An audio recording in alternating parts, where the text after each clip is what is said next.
He is still young enough to mistake danger for play, but the honey badger does not tolerate misjudgment, and the lesson comes brutally fast. One still shaped by naivety, the other by absolute resistance. What follows is swift, merciless. For an animal built to survive against overwhelming odds, there can be no half measures. From a distance, something shifts, a sound, a signal, just enough for the mother to know that something is wrong. The badger had barely claimed the moment. The mother returns, too late to save her cub, but not too late to answer its death. Her grip tightening and loosening with the chaos of rage, exhaustion, and grief. This is no longer a hunt, nor a defense. It is the fury of a mother confronting the irreversible.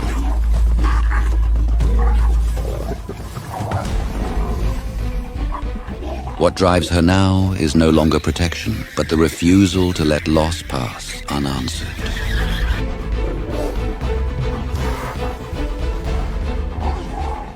In this final clash, neither animal yields easily. One fights with the desperation of grief, the other with the hardened defiance that has kept it alive.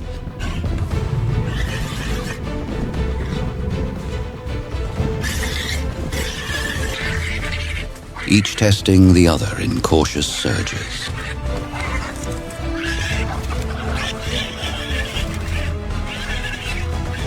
It is the mother who carries the greater force, her aggression keeping the badger on the defensive and the balance of the fight in her favor.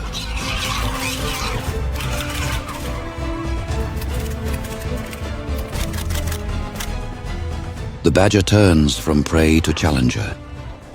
For a creature so small, the ferocity feels almost disproportionate. But it is precisely that relentless aggression that has shaped the honey badger into what it is.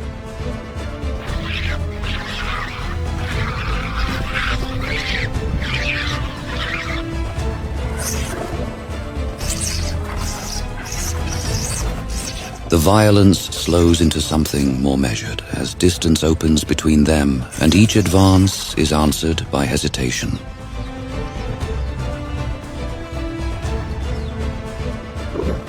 Both pressing forward, then drawing back.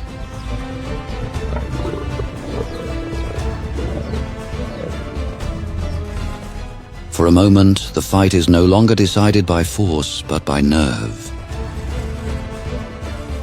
By now, the badger carries the cost of the struggle on its body. It still resists, holding its ground before the leopard. But there comes a point when defiance gives way to instinct, and the badger turns at last toward escape. She lets the badger go, as though the fight no longer matters beside what first called her there. Instead, she turns back to the place that still holds her hope, returning not to victory, but to the unbearable possibility that something might yet remain, only to find that it does not. From the distance, a new threat begins to emerge. While the mother remains with her loss, another presence is already drawing closer, summoned by the scent of blood and the silence it leaves behind.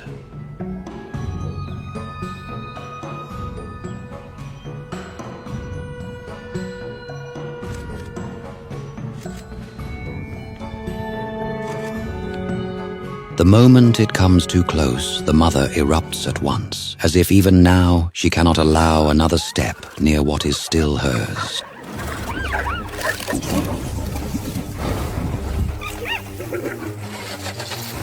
This hyena is young, still at the beginning of its life in violence, still learning the brutal arithmetic of hunger, opportunity, and confrontation.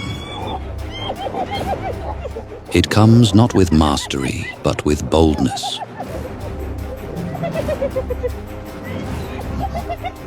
And for the exhausted leopard, that inexperience is perhaps the only mercy left to her.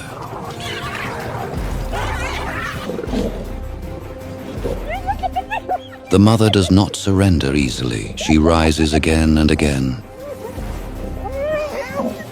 Each time the hyena closes in, she answers.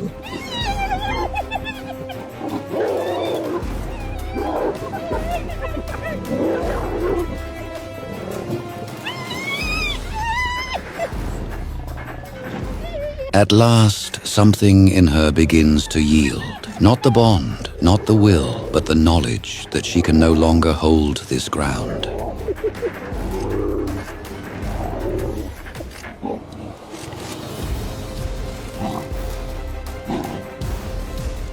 She has given up the ground, but not her watch.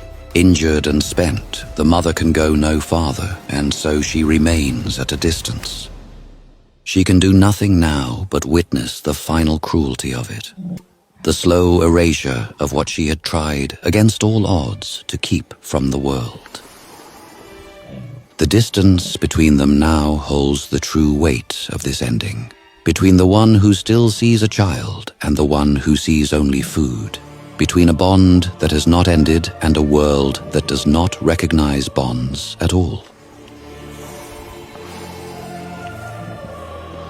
By now, the struggle has passed from one life to another, from one witness to the next, and what remains is neither justice nor closure, but survival.